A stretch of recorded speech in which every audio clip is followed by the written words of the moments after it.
So I've gone to LA, and my producers called me and went, I really need your help. One of our major celebrities, because in America they were bigger in terms of stars, and they were bigger in terms of weight too. He said, he's having a meltdown.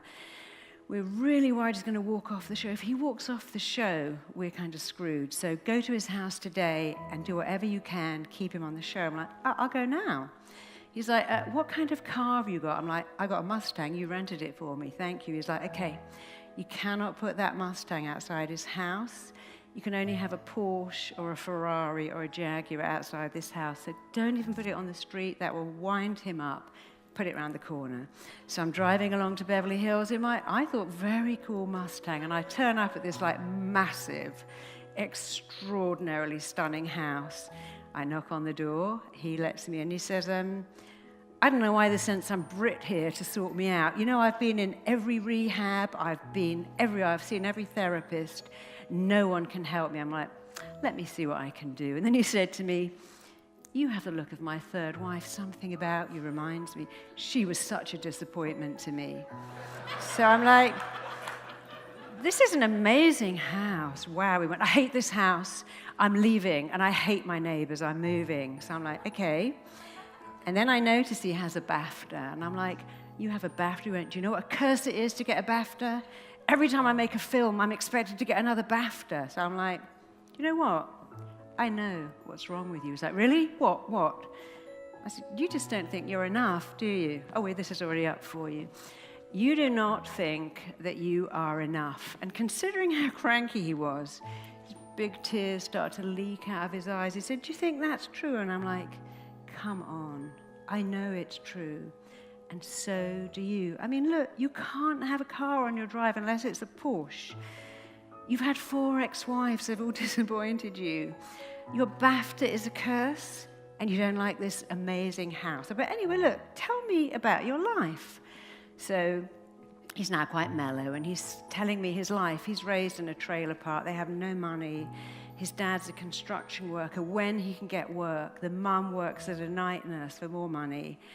And they're pretty much dirt poor.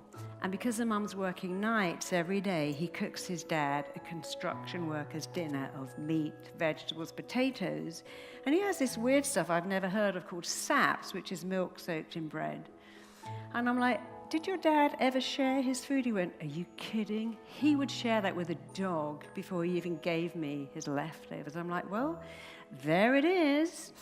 If your own father doesn't like you, if you don't even get the same food that you cook for him, if he prefers the dog to you, none of your needs are met. Now, children must idealize their parents. That is the fact. You have to idealize your parents. And when your parents are wrong, you can't ever get that, so you think, I'm wrong.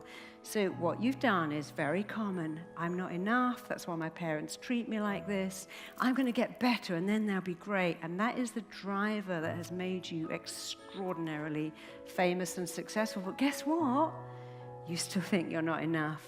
And all this stuff is never going to help you because you don't feel enough. So if I was a doctor, I was diagnosing you. Here's your diagnosis. You don't think you're enough. And here's your prescription. I want you to say it every day in the shower, I'm enough. What else are you going to say in there? Oh, I love the smell of this Jo Malone shampoo.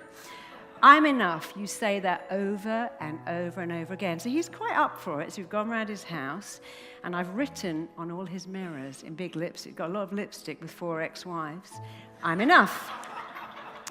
I said, just say it, think it. So I've written it, and I've taken his phone, and I've put it on his phone alerts every morning, every night. It pings with, I am enough. 6 weeks later, I'm back on my set, and I'm going onto the studio. I'm on the lot, and I'm walking to the recording studio, and I see someone only about as far away as you. And when I see him, and he sees me, he starts to undo his trousers. Then he undoes his shirt, and I'm like, is this guy really going to flash me on a lot in LA? And where is security? And then I realize it's him. And when I get closer, he went, look at me. I have lost so much weight. Look how flat my stomach is. He said, I never would have believed that those 3 words could change my life. I went, well, they do that. They changed my life. That's why I teach this stuff. He went, no, but guess what? I've sold the Porsche. She goes, I've got a Mini. Now I'm not a fat, cranky bastard. I don't need that Porsche. And guess what else? I've just started to date a hairdresser. He said, all my girlfriends have been models and actresses. He said, I'm having a normal life. He said, it's like amazing. So I stayed in touch with him. And a couple of years ago, he called me and went, guess where I am? I'm like, tell me. He said, I'm fishing in Iceland. And guess what else? I'm happy. So I've never been happy in my life. I've just got a normal life. And I'm so happy. So I'm back in England, and a psychiatrist calls me, because I do very unusual work. Occasionally when psychiatrists can't get anywhere, they send me their clients. And this psychiatrist said, look, we've got this girl. She's tried to kill herself. She's been sectioned. I don't know what to do with her. I'm so scared she's going to jump out of a window. Can you come and see what you can do? So I'm like, sure, I've worked with him a lot. So I've gone to this hospital, and I've read her notes, and I understand what's going on. Her mother killed herself when she was young. She found her mother. She's a city trader earning 3 million sterling a year. She's a compulsive shopper, and she's just tried to jump under a train. So I've gone into her room, and I've said, do you know what's wrong with you? She went, oh, yes, I have manic depression, I'm bipolar, I'm a compulsive shopper, and I'm a hoarder. I'm like, you don't think you're enough. I said, all this other stuff. Your mum tried to kill herself, well, did kill herself, and you found her, and any child going through that would think the same thought.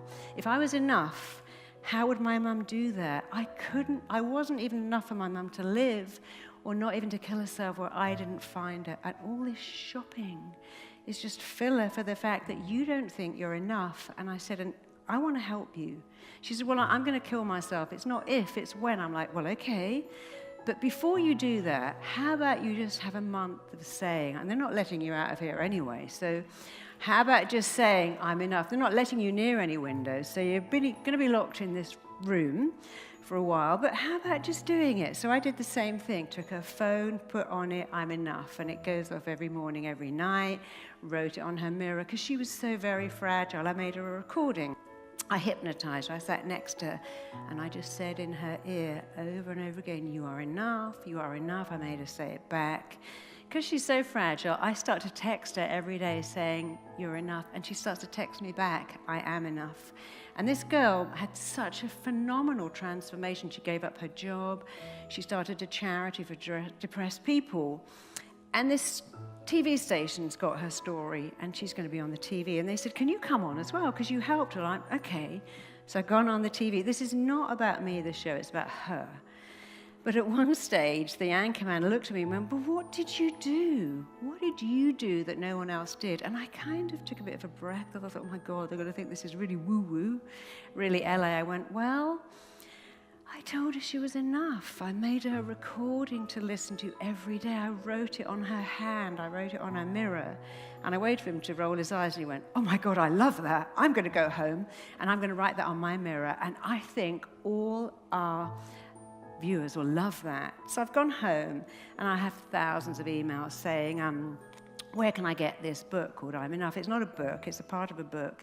So I'm home, and the psychiatrist around me went, oh, I saw the show. I said, what did you think? He went, oh my God, it's so depressing. I'm like, what, the mother? No, you cured that girl in an hour. I have been working with her for years. I'm like, well, why don't you do what I do? I mean, I don't understand. Every psychiatrist is taught the common denominator of all our problems is we don't feel good enough, smart enough, pretty enough, lovable enough. So when you do that psychiatrist, how do you feel today? And how did that make you feel? Which is really psychiatrist. I don't have a clue what to do with you. So I just keep saying, and how did that make you feel? Stop doing that shit. Go straight to what's wrong with them. It doesn't matter what they feel. They don't feel enough.